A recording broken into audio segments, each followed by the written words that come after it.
This right?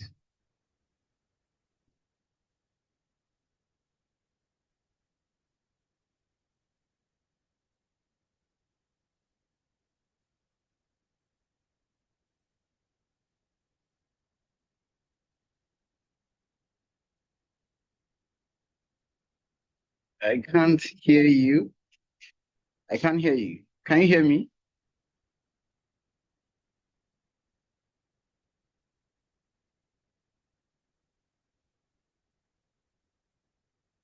Can you hear me?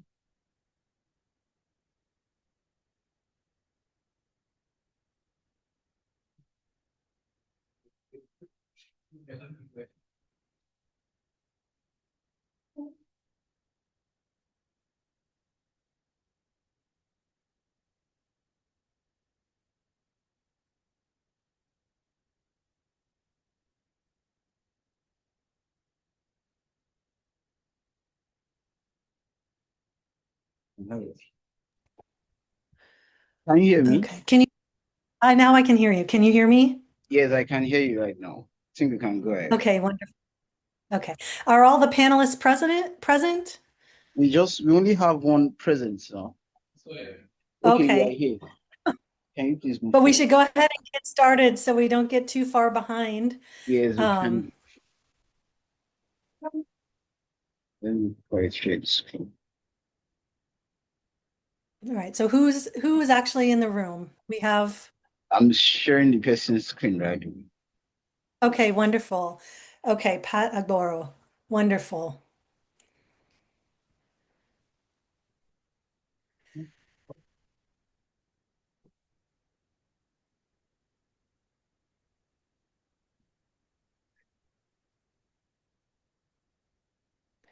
All right, so if we're ready to, it looks like it looks like the presentation's ready. It looks like another panelist has joined us on Zoom. Yeah.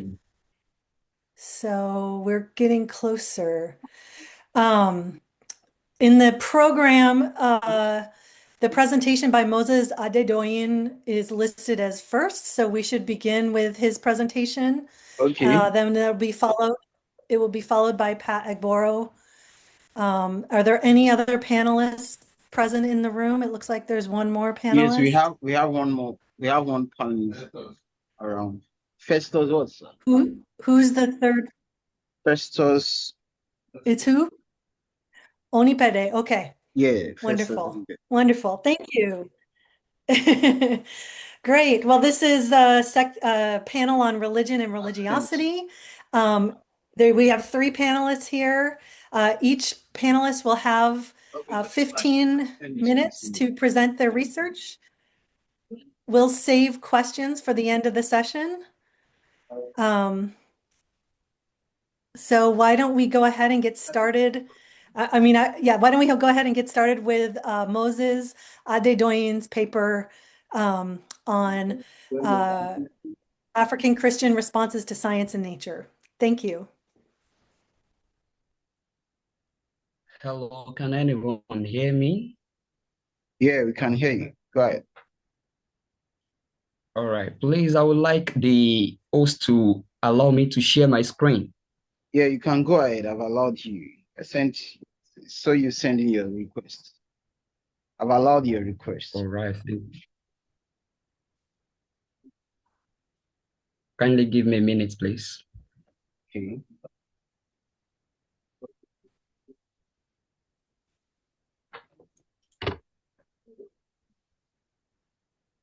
So I want to believe now my screen should be visible.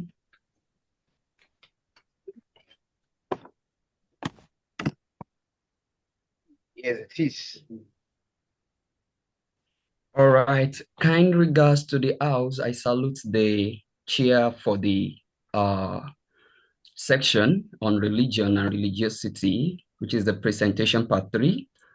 I'm Moses Ife Adedoyin as a presenter, who is presenting a research topic, revisiting Acts chapter 14, verse 15, from the perspective of the African Christian responses to science and nature.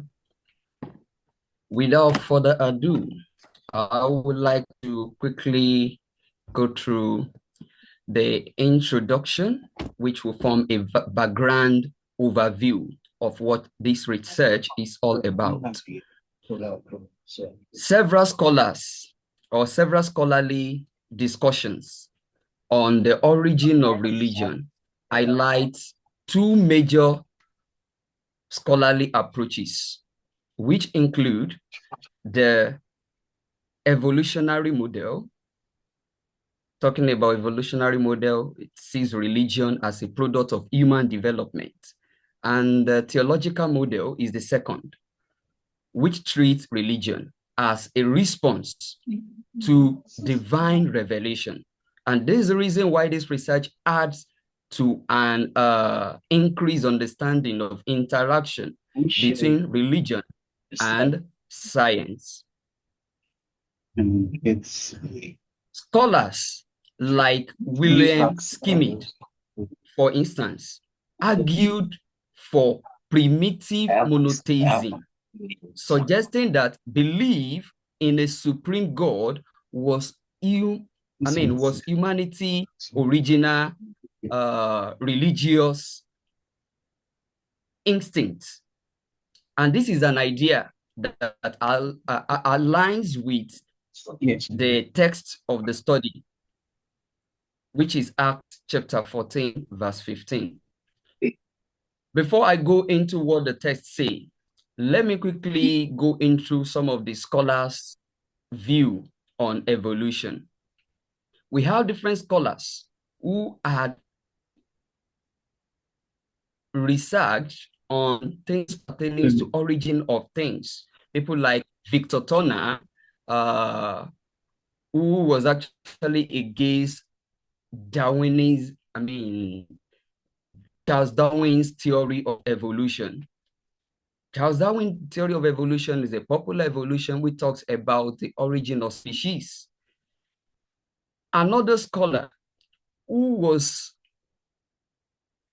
who has opposite view to Darwin's theory is John Allegro. John Allegro's account of biological evolution is a classic materialist explanation for the origin and development of life on Earth. When we look at his own assumption, his definition assumes a naturalistic framework, that is, no supernatural causality. A gradualist mechanism is another assumption, that is evolution by small genetic variation over time. And this seems to be synonymous to that of Charles Darwin's theory. So with a close observation to most of this theory, it seems to negate the Christian belief or most of the religions of Africa that believe in God. So for many scientists, this narrative is sufficient to explain the origin and diversification of life. However, for theologians and religious community, especially in Africa, the account may appear reductionist, that is reducing this perspective to a singular entity, stripping the cosmos of transcendence, its purpose, and moral order. So this research presents a critical view of religion and science, offering insights into the evolving view of African Christian theology. Here are the objectives. First, the research aims to examine the exegetical and theological significance of Acts chapter 14, verse 15 in its original context, so as not to lose the original meaning. Then second, to identify how Act 14:15 contributes to the theological argument on faith and science. And the third is to discuss how African Christian theologians and preachers, pastors, respond to scientific theories of evolution. And the last thing the research aims to achieve is to review the ways gospel proclamation influences the perception of science among African Christians. Now, going into the research proper, to achieve the first aim, what are the theological and exegetical significance of Acts chapter 14, verse 15? The text reads, "Friends," of which another translation says, "Men, why are you doing this? We too are humans like you. We are bringing you good news, telling you to turn from these worthless things to living God, who made the heavens and the earth, the sea, and everything in them." We have to take note of that which those expressions underlined, or phrases or words underlined. Good news. The pericope, that is the section of which this verse is cut out, aims at addressing the speech of Paul and Barnabas around the Lycaonian city.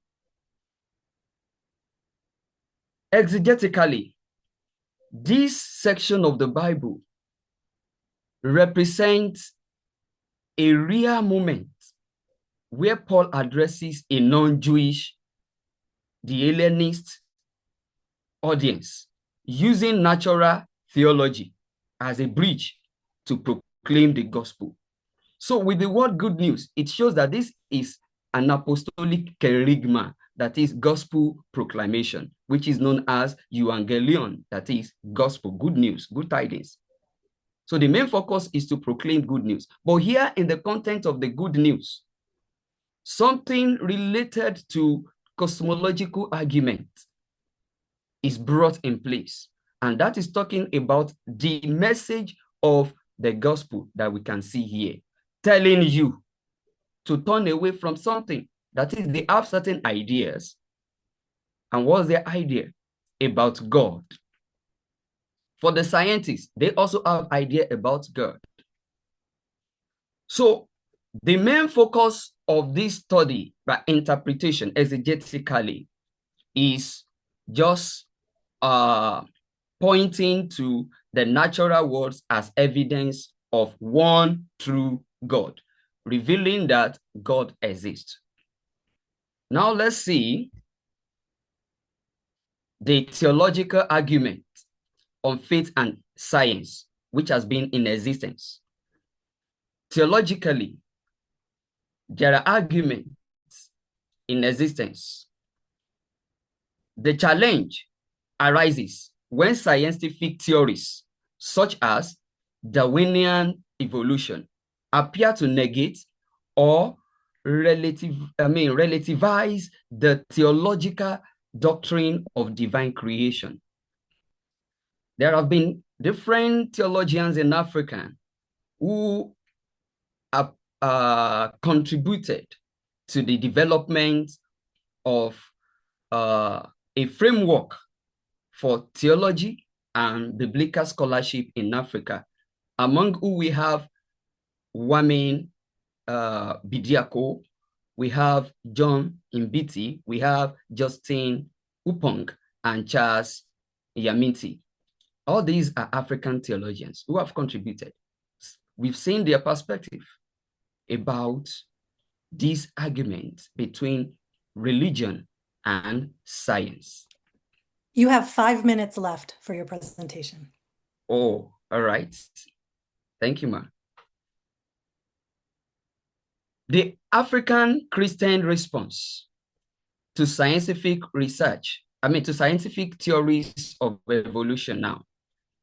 What are the responses? African Christianity often resists the reductionist tendency of evolutionism that denies the existence of involvement of a creator. Yet, it does not necessarily reject scientific inquiry. Instead, there is an attempt to integrate science within a theistic worldview. So this cosmological lens can either hinder or enhance engagement with scientific theories depending on theological framework. So there are interviews done with pastors and theological educators to review their perception regarding this study.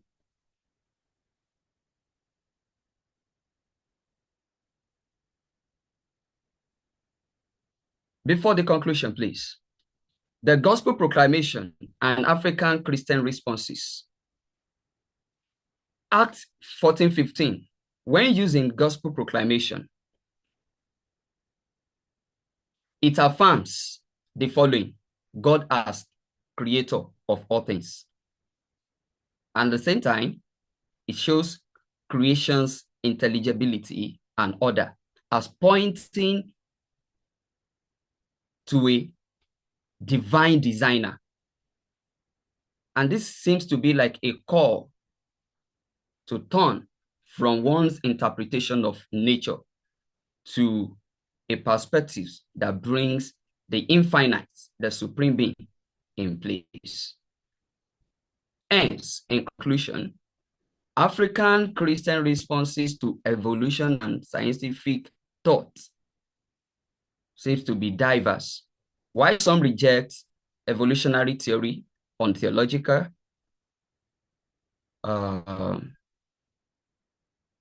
sorry, please.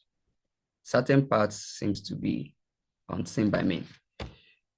on theological ground. Others seek they try to synthesize the two, bringing the two together.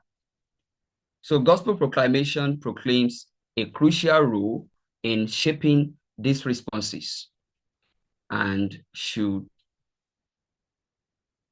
also help to affirm both the authority of scripture and the legitimacy of scientific knowledge as tools for understanding God's creation. The recommendation for this study, from this study, is that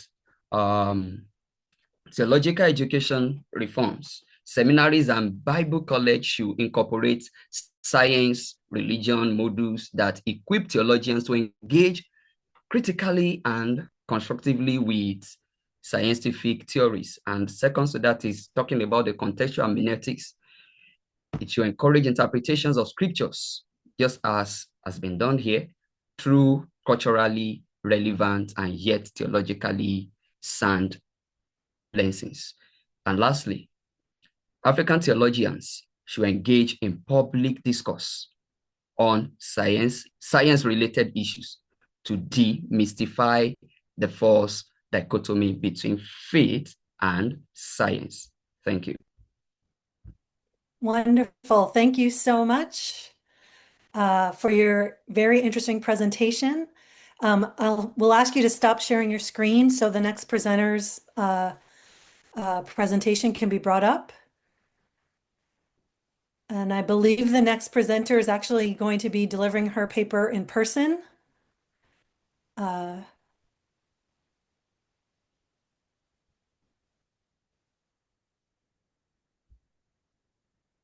Wonderful. So the next presentation is from Pat Agboro of the University of Lagos, who will be talking about religious language, fanaticism, and projection on the other. So when you're ready, I'll start the timer and I'll tell you when you have 5 minutes left.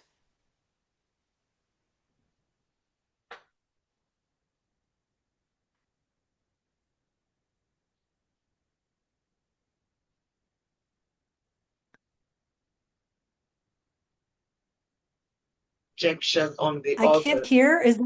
Yeah. You should hear him now. You can speak now. Can you hear me now? Hello, can you hear me? Yes, I can hear you now. Thank you. Okay, so it's a privilege to speak on this topic before us today, and that's religious language, fanaticism, projection on the other. And we're going to be looking at these three key items and see how it has actually influenced or escalated into some of the religious crises that we have witnessed in this country and beyond.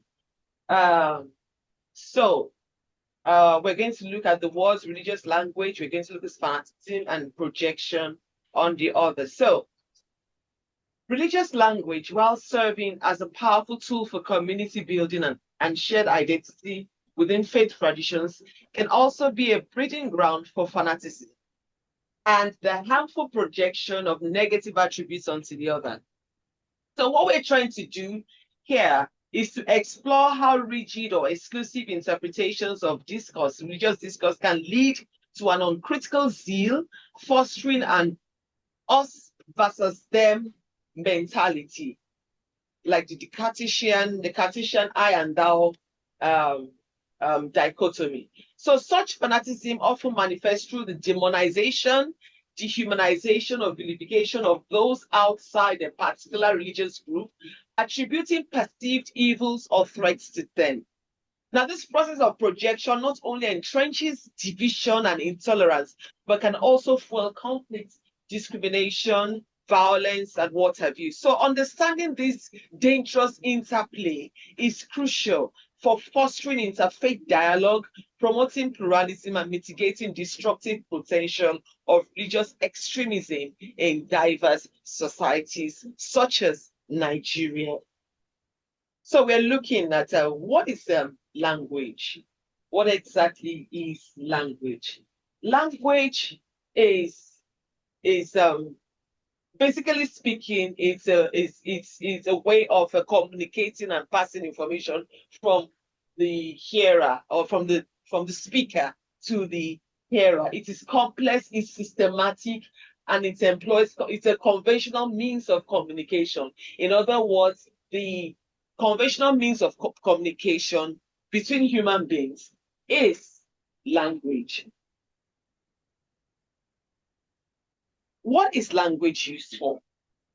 Language is used for communication, where we convey information, where we convey facts, and that is the basic function of language. Language is used for expression or emotion of expression, emotive or expressive functions, where we express social connections are built, you're building rapport. So just basically you're trying to create a relationship between yourself and your fellow people. Language also has an aesthetic function where it draws attention to the beauty of the message, the artistic effects, for example, poetic effects, the artistic effect of the message. It's also used for identity formation, personal or cultural. We use it to shape individual identity, group identity, or cultural belonging. It also has a cognitive function. It aids thinking, it aids reasoning, it aids learning and problem solving. Next slide, please.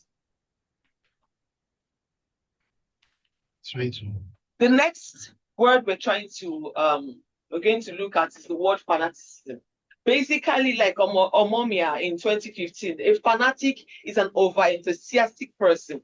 Its fanaticism can therefore be defined as an extreme uncritical zeal or enthusiasm for one's belief, often accompanied by intolerance towards those of differing ideologies. Like I said earlier on, a fanatic is an over-enthusiastic person. So you can be a fanatic in terms of being a football. You have a favorite football club, maybe you're an Arsenal, so you are just a fanatic in that. That is, at that level, fanaticism could be okay, so long as it doesn't lead to intolerance and doesn't lead to violence. So according to Ashgar, fanaticism is an over-enthusiastic and zealous, over-enthusiasm and zealousness, which may cross all bounds of reason and may tend to become wild and dangerous. The last concept in this topic that we want to also consider is the concept of the other. Who is the other, or what is the other? The other is anyone who is not us. Anyone who is not us, that is ourselves, the ego, the in-group, our group. So it defines itself often implicitly by distinguishing itself from them, the other or the out group. That is the basic way to explain the concept of the other. However, we will not go on with this without looking at some philosophical and theoretical perspective. We have the existentialist perspective, the post-colonial perspective, the psychoanalyst perspective. For example, Simone de Beauvoir, in her talk about the other sex, talks about the fact that the woman is perceived as the other outside man. So the concept of the other. This distinction is really neutral. It typically involves a power dynamic where the self or the in-group, they hold a position of normality or normativity or superiority, while the other is perceived as abnormal or as inferior. While doing this, we also need to consider the various dimensions in which the other comes to play.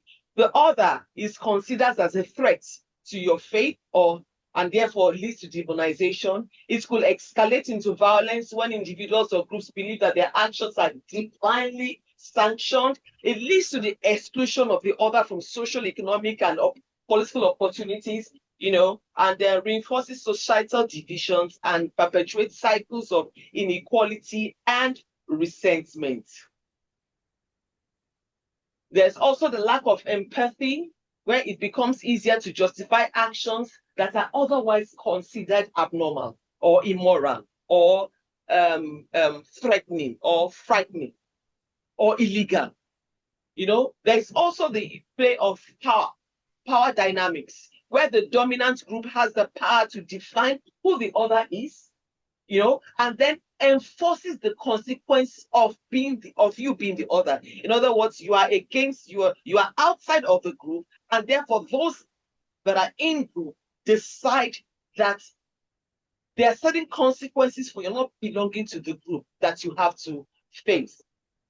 Now, the last thing we need to consider is the mental projection, because we have looked at the religious language, looked at fanaticism, we have looked at the other. How do these three lead to mental projection? What is mental or psychological projection? It is one's own undesirable traits, fears, or anxieties that can be projected onto the other, making them a scapegoats for internal conflicts or societal problems.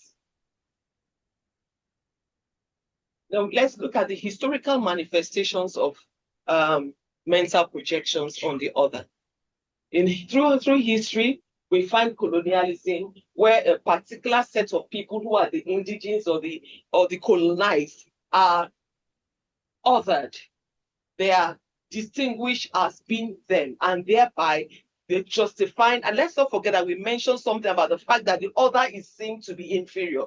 So this whole conception of the otherness or the mental projection of the other is justified or justifies colonialism. So because they are inferior, you subjugate them. Another manifestation historically is racism, where the racialized groups were othered, justifying slavery and segregation. Then sexism. Women were othered. For example, the Simone de Beauvoir tells us that the woman is seen as the other object outside the man. So women were ordered as emotional, irrational, and purely domestic. In other words, they are not rational human beings. They seem to be inferior to men, and therefore this justifies their being subjugated. Then we have cases of mental projection manifested in xenophobia, where foreigners and immigrants are ordered as threats to national identity and resources. You have 5 more minutes. Okay, thank you. Now, religious fanaticism, language, and projection. How does this lead to an uncomfortable state or life-threatening state?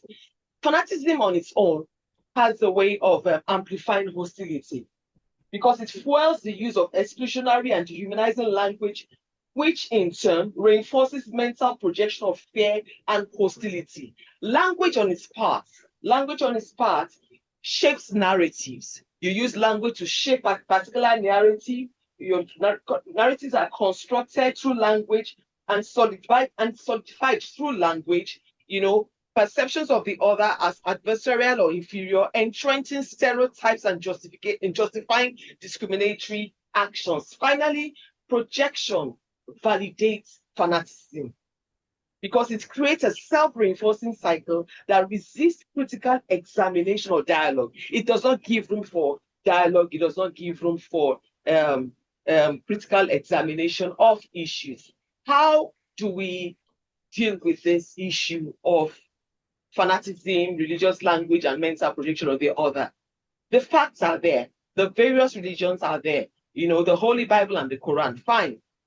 First thing that we recommend is that we need to promote interfaith dialogue, where the leaders of the faith or the faiths are able to sit together to talk about their differences, in order to foster understanding of the other. Secondly, we educate against hate speech. We encourage self-reflection. We address root causes such as economic and political issues. In conclusion, we assert, or we argue, or we have shown that these three factors, that is religion, religious language, fanaticism, and the concept or the projection of the other, are forces that shape our perceptions of the other, and often they reinforce divisions and perpetuate conflicts.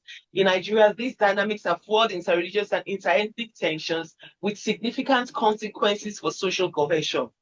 So if we recommend that breaking the cycle will require intentional efforts to promote dialogue, challenge the stereotypes, and address underlying inequalities within the society. By fostering understanding and inclusivity, societies can move beyond the fear and hostility that sustain this division. Thank you for listening. Thank you so much for that presentation, and thank you to the panelists so far for keeping to time. Very interesting presentation. A lot of thoughts being generated there. So we have our next panelist who will be presenting online, Dr. Kasim Aliyu from Nigeria Maritime University, who will be presenting on Isheshe Lagba, discursive struggle between evangelists and Yoruba Islamic clerics on Facebook. Fascinating topic. I look forward to it. So I'll let you get started and I will start the timer. This is the chair.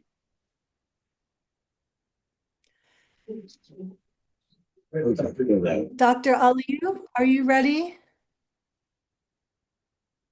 Sorry. The next person, based on what we have here, is Peter Sanjo Adewale Sanjo Abi.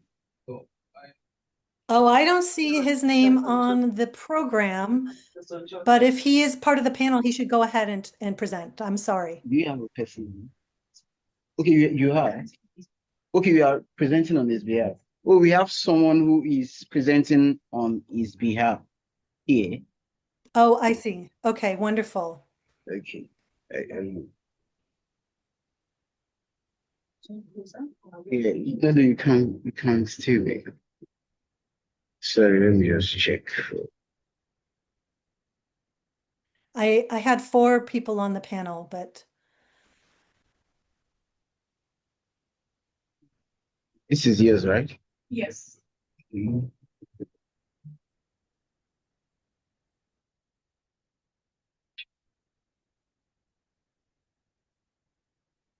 think you can go ahead, so you can go ahead. All right. Not objective. Yeah, it's not for PS boss. Okay. Good evening. So, And everyone. My name is Yolanda Akiola. I am presenting on behalf of Dr. Peter Adewale, and I'm presenting the paper Beyond Western Paradigms, Centering African Worldviews and Traditional Knowledge in Climate Change Discourse for a Sustainable Development. Please, can you confirm if you can hear me okay?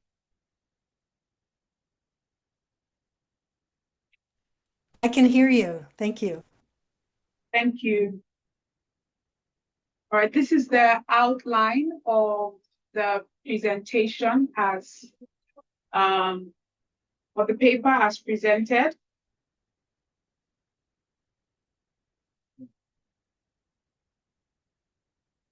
So climate change has disproportionately affected sub-Saharan Africa, whereas we contribute little, we do contribute but little to climate change. The effects on Africa, specifically sub-Saharan Africa, are quite detrimental, from agriculture to from disrupting our agriculture to disrupting our water resources and biodiversity.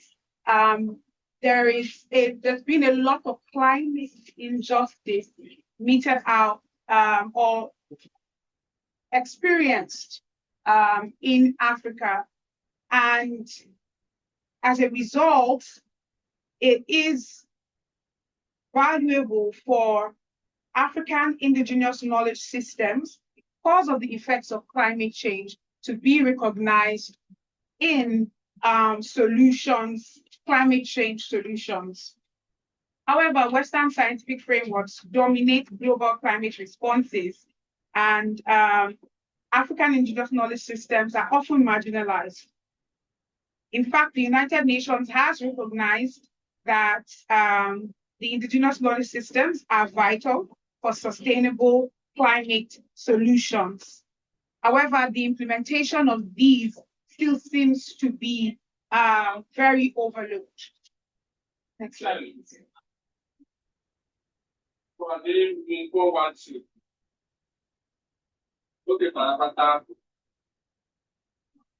So just reiterating as well, traditional knowledge systems offer valuable insights to developing strategies that are sustainable and locally adaptable to climate change. However, they are frequently excluded from climate governance due to epistemic colonialism. And this exclusion limits effective solutions, erasing African epistemologies, despite global frameworks that advocate for the inclusion of indigenous knowledge systems. The aim of the study, therefore, is to actually challenge these dominant Western knowledge systems, recentering African worldviews and traditional knowledge in the discourse around climate change. Doing all of this so that we can assess the integration of the traditional knowledge systems into the discourse, the effectiveness of these knowledge systems as experienced by locals, and the barriers to inclusion, as well as then exploring the demographic variations in perceptions of climate solutions.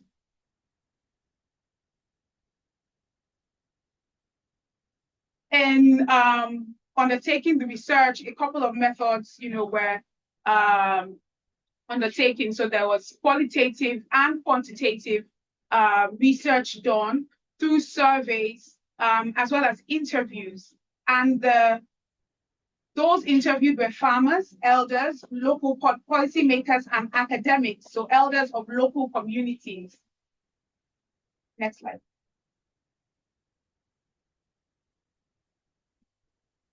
So just to highlight again, limitations of Western approaches and just the limitation of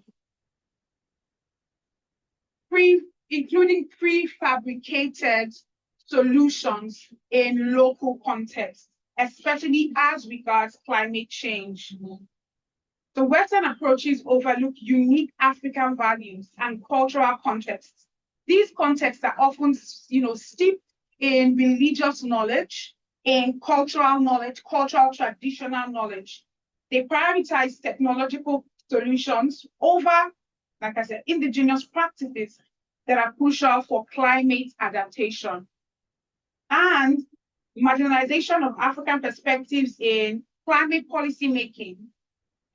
Respondents, so this is basically feedback from the research. Respondents indicated that African communities are underrepresented in global discussions. And also from the feedback of all of the research, it was discovered that climate change policies and programs developed in the West are often not directly applicable to African contexts without significant modification. So just emphasizing again, the need to not have prefabricated solutions in local context without localizing in any way or form. A lot of respondents, agreed that it is important to consider African worldviews and traditional knowledge in climate change mitigation and adaptation strategies. And they also agreed that currently, African worldviews and traditional knowledge, really doesn't, to a large degree, inform climate change policies and practices on the continent. However, a good degree of them agreed that, African worldviews are quite effective in addressing the impacts of climate change if only these will be significantly looked into, spotlighted, and implemented.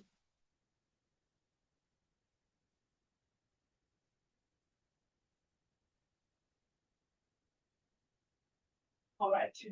So we are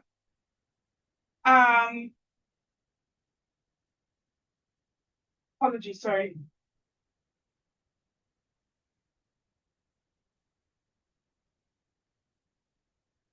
Sorry, next slide.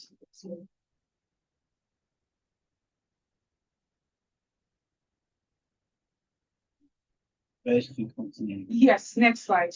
Thank you. So really, why should we integrate indigenous knowledge systems? Because of post-colonial critique. The climate, the global north often imposes solutions that are not adaptable to local contexts. Therefore, it's important that we integrate local context, local knowledge, indigenous practices and culture into climate governance, and not just leave policy making to the global north. Also, indigenous knowledge systems offer culturally relevant adaptation strategies around our climate, specifically that are responsive to our climate, over years of study, also responsive to cultural sensitivities, such as, preserving forests, which, is afforestation globally in the global north. However, there are religious justifications for this here in Africa and in several other, specifically Nigeria, across several states. And despite the recognition of the value of indigenous knowledge systems, there still remains an implementation gap. With this implementation gap, development of even more of these knowledge systems is stunted. So there is a significant gap in implementation of these knowledge systems. Again, just to fortify that, African knowledge is ritualistically praised, but structurally excluded. And decolonizing climate action requires dismantling knowledge hierarchy. So again, African knowledge systems or indigenous African knowledge systems should not be put below Western dominated knowledge systems. It should be, especially within this local context, prioritized, noticed, and implemented. Partnerships as well to ensure that these knowledge systems are properly harnessed and further developed to ensure the sustainability of solutions to climate change should be considered such that we see lasting impact of these solutions. Apologies, there's some distraction on this end. You have 3 more minutes, so you should be wrapping up anyway. Yes, thank you. In conclusion, African knowledge, indigenous knowledge systems offer proven sustainable climate solutions.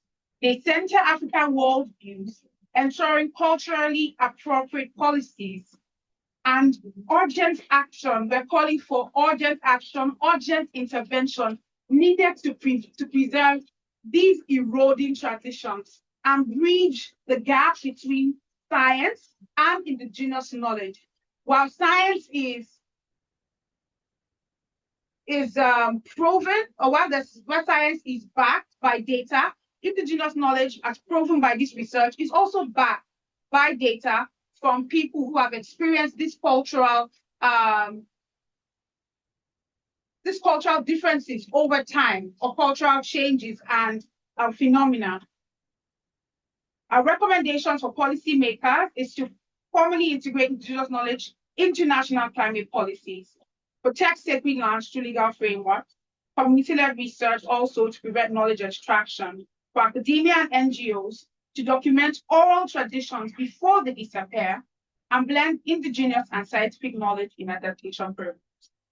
For global climate governance, to implement the Paris Agreement's indigenous inclusion clauses and decolonize climate discourse, value African sovereignty over land and knowledge.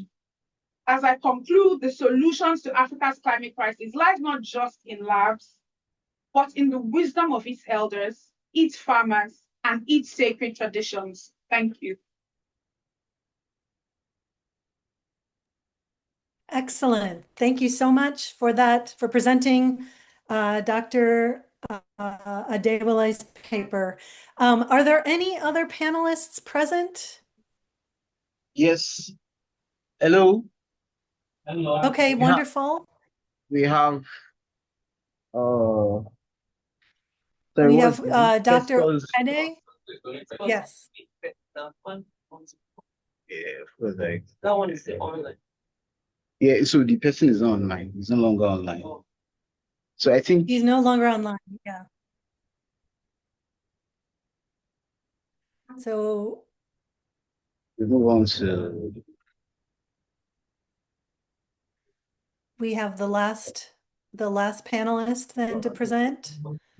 so what's the Festus Onipede. what's the presentation again? PPT translation challenges. Okay.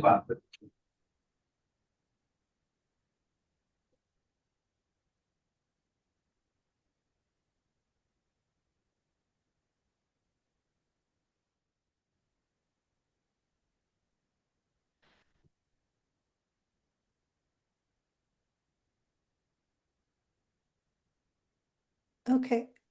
Are we ready? Yes, almost ready. Okay, you're bringing up the presentation. Great. Yeah. When you're ready, go ahead and get started, and I'll start the timer when you start.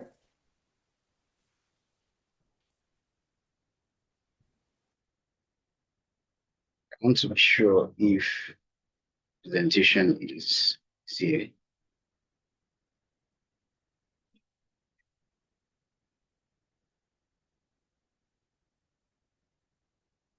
Yeah. Okay.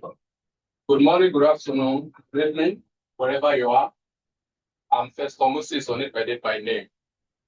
The title of my presentation is Translational Challenges in IFA Discourse, Globalization and the Preservation of African Indigenous Knowledge. The focus of this study is to examine the translational challenges we have in the English version of Oduifa. Oduifa contains the cultural beliefs of Yoruba people, their worldview, their mannerism. And during the purpose of translation to other language, there is a tendency for infidelity. And globalization of African indigenous knowledge system has raised crucial questions about the challenge of cultural translation. So the translation of IFA discourse in English poses difficulty that affecting the fidelity and continuity of the original meaning. So in this study, we are going to make use of Ejogwe, the first book of Oduifa, like that of Genesis in the Holy Bible, for our analysis. This was taken from Ologundudu, translation of Oduifa in English in 2018. So next slide, please. So the objective of the study is to analyze the translational issues that impact the semantic, cultural, and functional integrity of IFA discourse. To investigate the theory of equivalence in systemic functional linguistics to address all these challenges. And lastly, suggest ways to maintain the textual, interpersonal, and experiential meaning of IFA text. What we meant by textual is that there's a kind of harmony, a kind of link between the text of Ifa. And when we talk of interpersonal, it has to do with the relation between the interactants. And the experiential meaning has to do with the external and internal worldview of people, the perception of people about that religion. Next slide, please. So, for the literature review, several studies have been carried out to examine Ifa corpuses. There arises difficulties with the transfer of cultural embedded meaning, metaphors, ideophones, and cosmological elements. And also, there's an oral performative dimension of African discourse on religious context. And also, there are some translation of Ifa corpora in English that are accessible, but it seems that the fidelity of that translation is not in consonance with globalization of African indigenous knowledge. And systemic functional linguistics is a theory of equivalence. What we mean by this is that systemic functional linguistics is a theory of social use of language in a social context. Whenever certain expression is used, we need to contextualize it to the situation, the environment where such an expression is used. And if this is lacking in the target language, that means African culture is in danger. The worldview is in danger. Next slide, please. So, in order for us to analyze the data or the tests based on the objective for this study, we make use of qualitative analysis whereby the features of the highlighted objective are analyzed. And like I said earlier, the data were taken from Olugundudu 2018 translation of Udrifa. And we analyzed 5 chapters from Ejiogbe. But in this study, we are going to retain just one aspect for the purpose of analysis. And the analytical tools we use are as follows: comparative analysis of original Yoruba verses and their English translation. Secondly, semantic and pragmatic scrutiny of key metaphorical and ceremonial terms. And lastly, the functional analysis based on systemic functional linguistic dimension of textual, interpersonal, and experiential meaning. Next slide. So one of the data is presented us. We have the Yoruba version of Ejiobe, and we also have the English. So Oloto, sorry.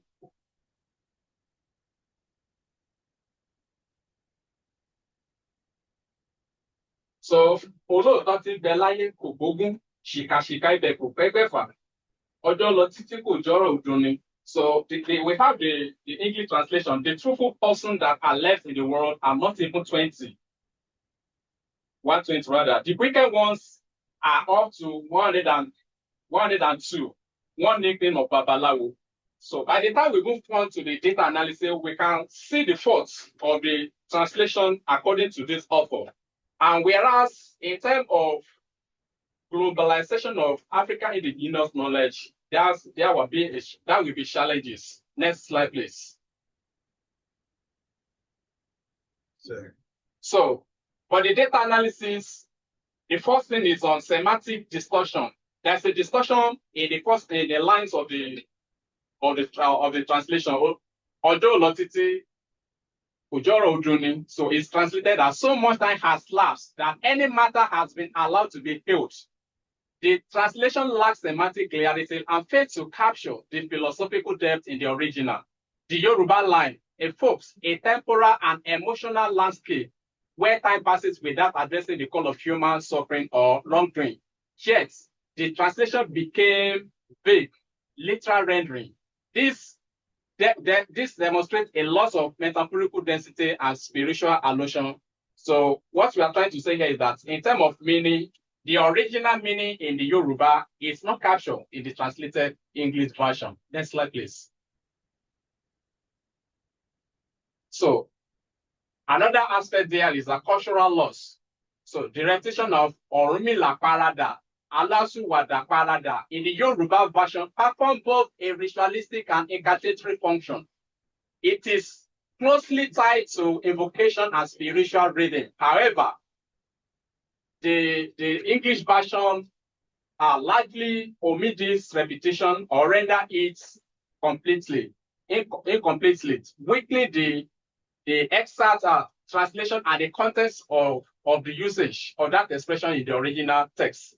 So the last one is on pragmatic mismatch. The line shika shika ibe fukwebefa is not directly translated, but if interpreted, it might suggest the wicked in that place are not fewer than 120. Instead, the English version paraphrases this thus. The wicked ones are up to 1,200. While numerically the translation is accurate, but missing the local proverbs and phrasing that feature the common that is peculiar to Ifa discourse. So the poetic and the immoral exaggeration there are lacking. So the application of SFL to this, that is systemic functional linguistics, to this. Using systemic SFL specifically hereditary, metafunction, ideational, interpersonal, and textual, we can reevaluate how meaning is misinterpreted in the translation. For instance, the experiential meaning. The participant, Orumila, Lasuwada, Akako. The process, when we talk of process, we are talking of action, the verb in traditional grammar. So parada, owafumi, that is, and circumstance. When we talk of circumstance, we are talking of the environment through which the language or the expression is used. When we talk of circumstance, we are talking of why, where, the reason for using such a particular term. So context of petition, divine intercession are not clearly mapped in the translation. For example, parada implies divine movement or ritual procession, which is absent in the English version. So an SFA-based equivalence can help us to retain the original meaning through annotation. So that such as culturally loaded verbs. That is, we can retain the original meaning through annotation. The next slide, please. So the textual aspect, they make cohesion and anaphoric references. When we talk of cohesion, we are talking of the linkage. Is there any harmony among the text? And anaphora, the kind of reference. So Orumila Parada are elements of textual cohesion in Yoruba Ifa discourse, which is obvious in the original text. The repetition in the source function to organize the discourse and reinforce meaning. So in SFA text, these are thin ring pattern that should be preserved for textual equivalence. The translation, however, appears disjointed and flattened, lacking thematic flow. Next slide. So for the interpersonal meaning, the Yoruba original text contains a tone of appeal and reference, which are expressed through repetition and evocation. But the English version, however, reduced this tone, which results in loss of meaning. Now, what do we do now to recover this misinterpretation in the English translation? SFA will help us. We have 5 minutes. Speaker, 5 more minutes. All right, ma'am. SFA will help us retain speaker attitude and mood. That is, may Orumila parade, come and bless me, to retain the interpersonal relationship between speaker and deity. Next slide, please.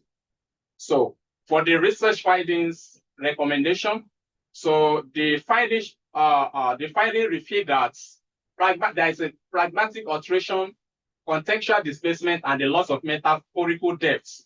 So for example, in terms of religious metaphor are sometimes reduced or misinterpreted. It is therefore recommended that during the course of translation, the translators should resort to translation, transliteration, cultural annotation, and for the preservation of repeated structure. What we are saying in essence is that in order for us to preserve African indigenous knowledge, SFL as a theory can help us to preserve these cultural belief, ways of life. So an observation to preserve the fact that is, there should be a means to preserve African indigenous knowledge. Last slide. So in conclusion, this study has been able to examine translational challenges through the profile of systemic functional linguistics, and it has offered some solution to these translational challenges by making use of functional equivalence, translation, annotation. And by so doing, the globalization of African indigenous knowledge will not get lost. Thank you all for listening.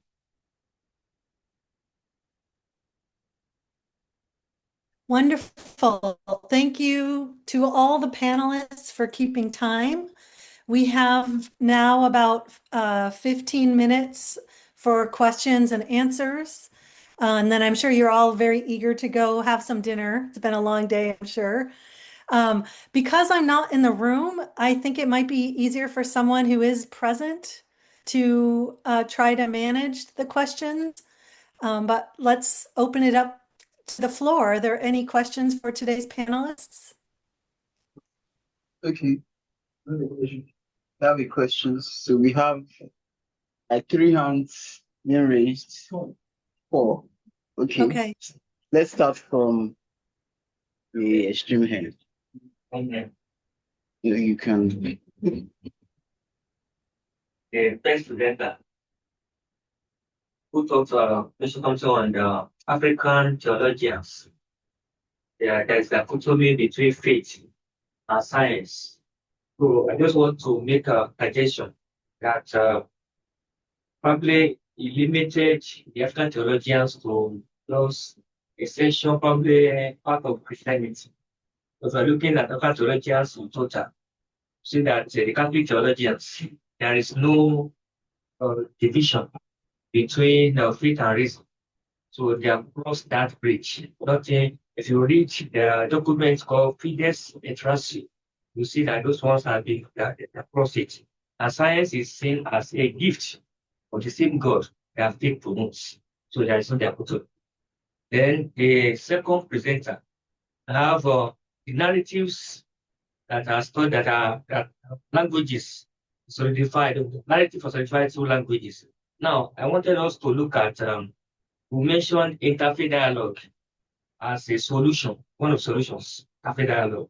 And I asked, probably you have looked at the interplay between religion and, economy. So how economic reason can stifle interfaith dialogue. And then the theory of religious competition, especially in Nigeria.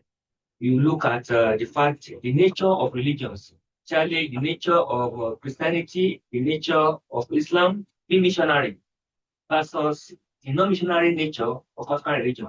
So how do you see Islam and ATR, sitting down on the same table, when Islam already has a rigid position that ATR is inferior and that they should be, eliminated. How can they now sit down on the same table? That's where that issue of religious dialogue. Then, and the issue of, I think it's called the presenter, probably on the indigenous knowledge. I'm asking, how do we integrate indigenous knowledge system in Nigeria? How do we do it? That in the absence of the political will by political leaders, what can be done? What can we do? For example, in my school, in my secondary school, I designed a curriculum for philosophy to integrate it to teach SS1 to SS3. I felt that if they have some element of philosophical knowledge and then they're able to, they can reason very well. You can have a deeper critical thinking. Now, the people from the quality assurance, they came and said that, I should stop. And I learned that in year 3, they will be studying, African ethics. Omoluabi, Yoruba system, Omoluabi, so it's getting into morals for them. Now, I decided to stop. So now, when there is no political will on the political leaders, then how do we integrate our indigenous knowledge? Thank you. Great. Should we take questions and then allow each panelist 5 minutes to respond? Yeah, they all agreed that we should have all the questions together. So they can respond to it after. Okay, great. The question I'm sure is to Mrs. Kasani. when you're talking about climate change, it's a global issue.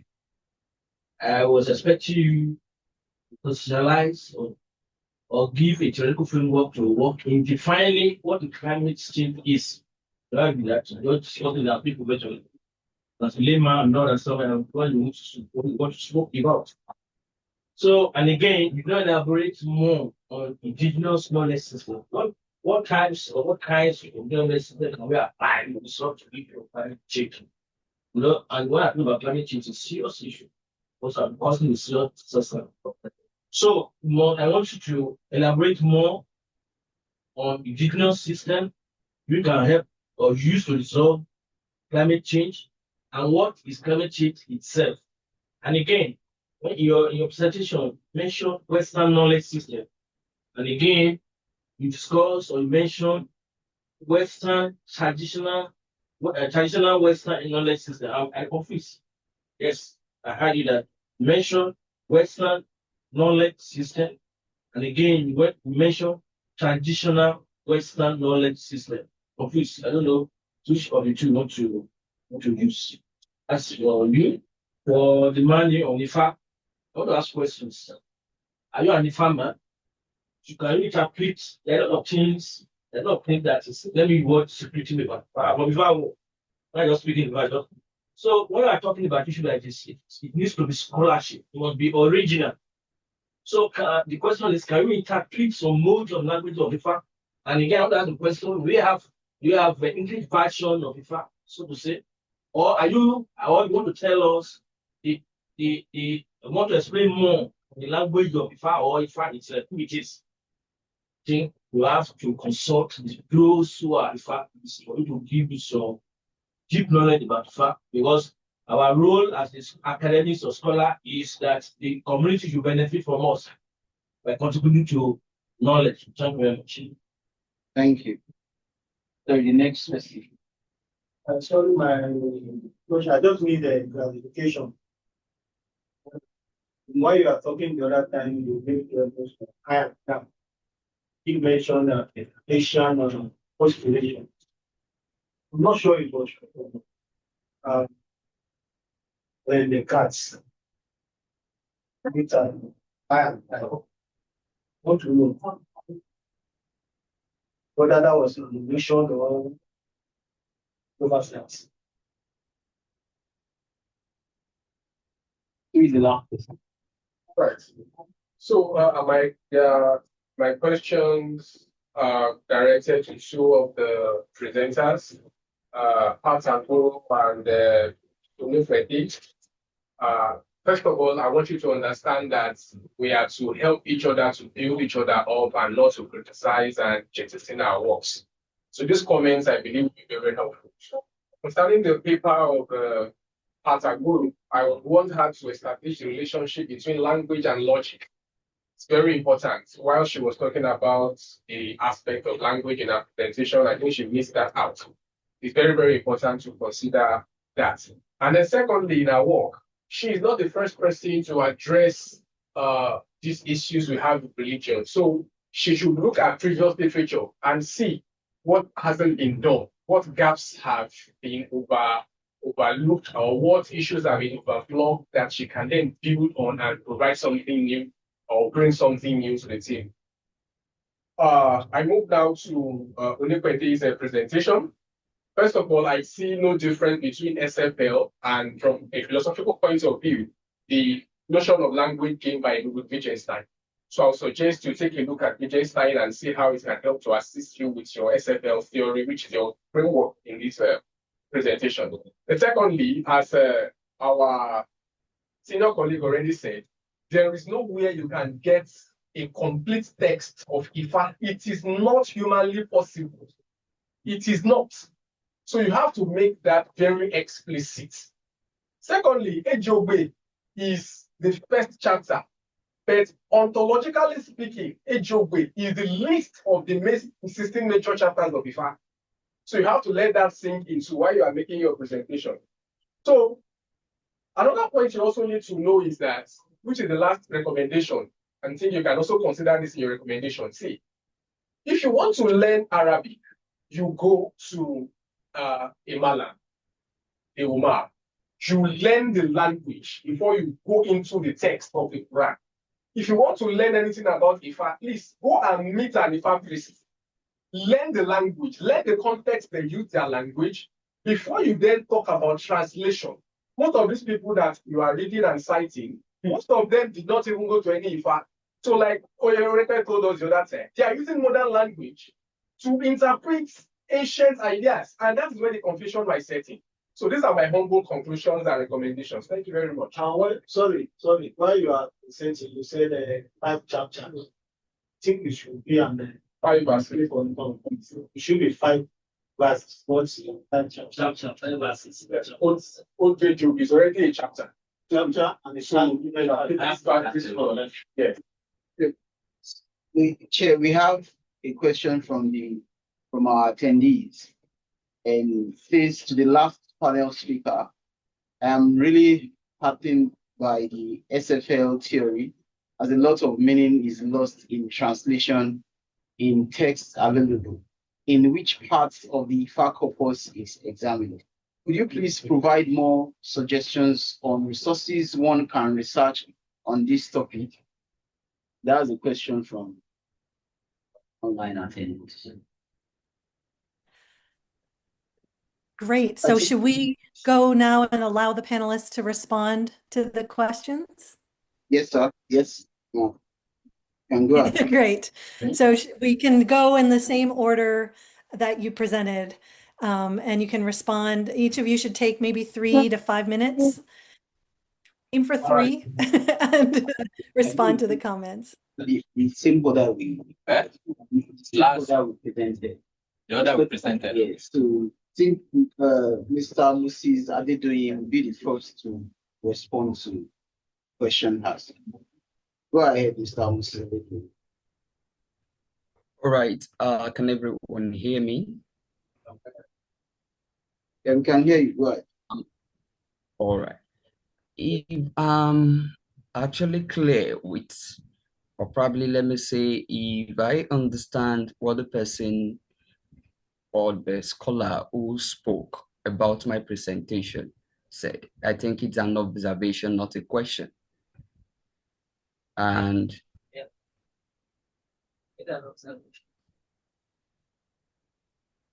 it's an observation, and of which it's noted. So thank you. Thank you. Okay, I will start from the last speaker. In my presentation, I mentioned some of the functions of language, and I talked, even though I had to, because we have just a little time to present, so I had to, but I mentioned the cognitive function, where language relates to logic, because it helps in critical thinking, reasoning, and what have you. And then the speaker before that, that was an error on my part.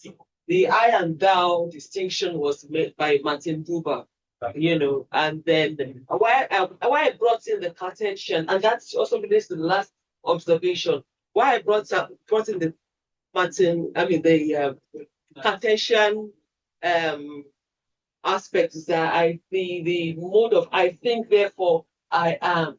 So the new thing I actually want to bring to you, because of the time frame, is actually the African ontological framework of Ubuntu, which is I am because we are. So once we are able to bring that and infiltrate it or bring it into this particular discourse, then the issue of the other could, fade, at least to some extent. Then the interfaith dialogue, you see, building on all this, there is a portion where I mentioned the fact that if we resort to self-reflection, when we resort to self-reflection, we will begin to see that, we will begin to think in terms of, there are really no disco, because when you encourage individuals to recognize and challenge their own mental projections, it can help to reduce this bias. So that is where the role of critical self-reflection comes in. And that could also, translate to interfaith dialogue where, an education against it, where you have public education campaigns which can combat this hate speech, and then the issue of the economic aspect. I mentioned it, which is trying to address the root cause.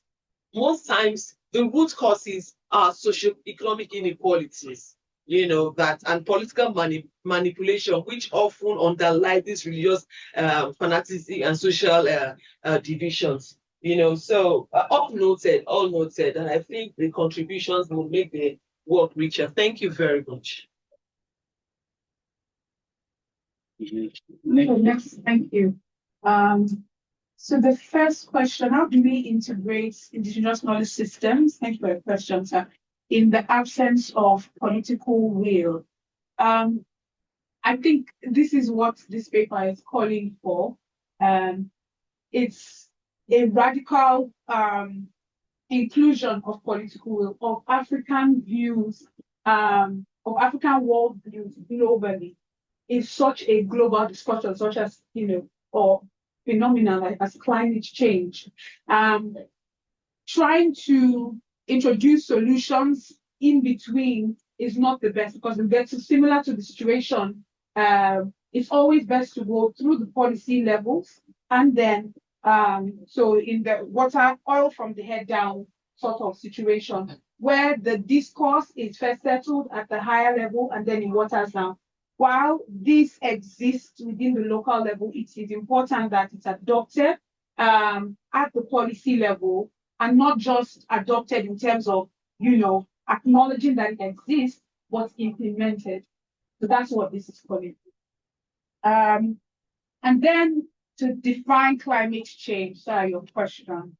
I will apologize, again, limited time frame for this.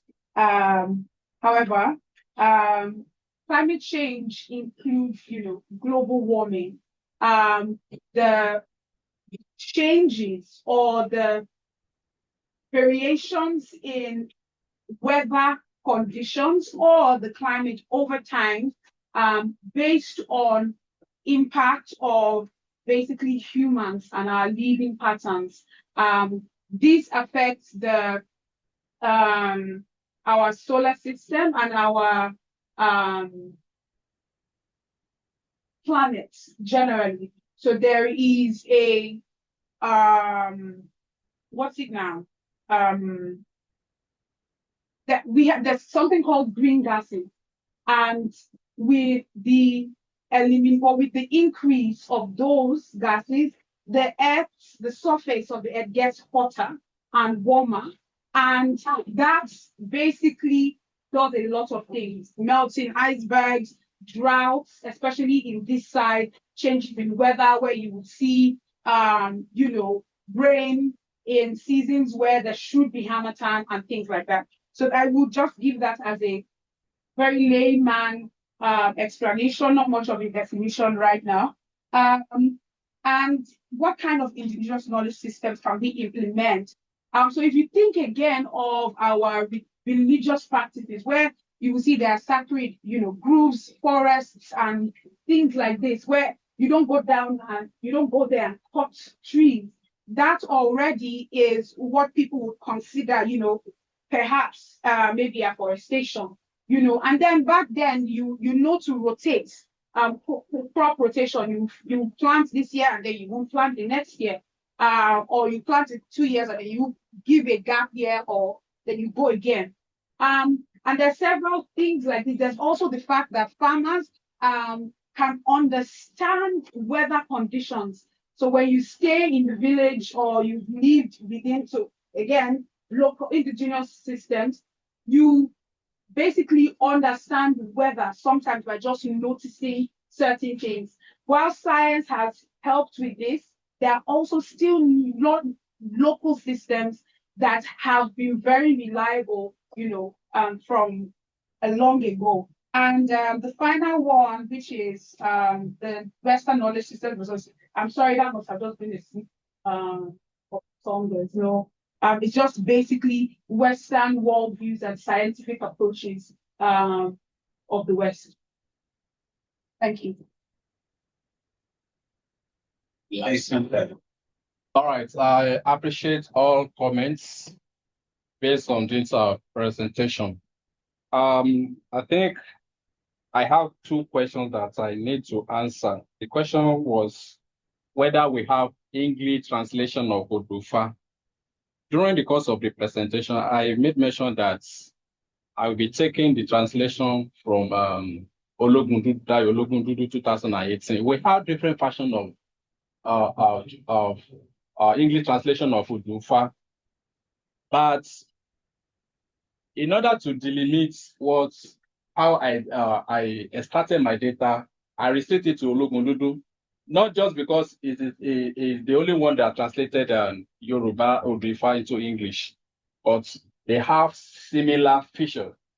And another question from the virtual participants, the sources of research on where we can examine Odufa through SFL. We have a lot. We have the one by Dr. Emmanuel. We have that of Gofi. We have a lot of them that are accessible online, the English translation version. So they are all there. And for the contribution, thanks for the contribution. You know, this is a kind of interdisciplinary research. So this is from language perspective. Now that a comment came out, I need to incorporate the Babalawo the minute they are trying to eat, or I need to visit them. Maybe in the methodology, I can apply methodological triangulation. So from there, the data analysis can be justified. So the other scholar you may mention from philosophy, maybe I will come closer to you to have the name to review that as part of my literature review. Thank you all for your contribution. This question also goes to this last question. Okay. By one of our attendees online. It says, it is widely understood that there is no complete compilation that captures the file purpose in its entirety. Yes. But there are notable texts available that captures significant portion of it. Oh, sorry, but are there notable texts available that captures significant portion of it? They are based on individual understanding. If our Odufa cannot be written by anybody, it's just a fragment that you know that you can put down. Maybe you can highlight some of those notable words. I've mentioned that based on the question from sources, we can get those data from. Yeah, the person asking the question should reach out to you to ask for some additional resources. I think that's probably an easier way to share this materials. But this was a wonderful panel of fascinating presentations, highlighting important topics. And I want to thank everybody for being professional and courteous and engaged. And I especially want to thank the person running the tech in the room for ensuring that it all went really smoothly. So congratulations on the first day of LSA, and enjoy the rest of the conference. Thank you. All right. Thank you all. That was interesting.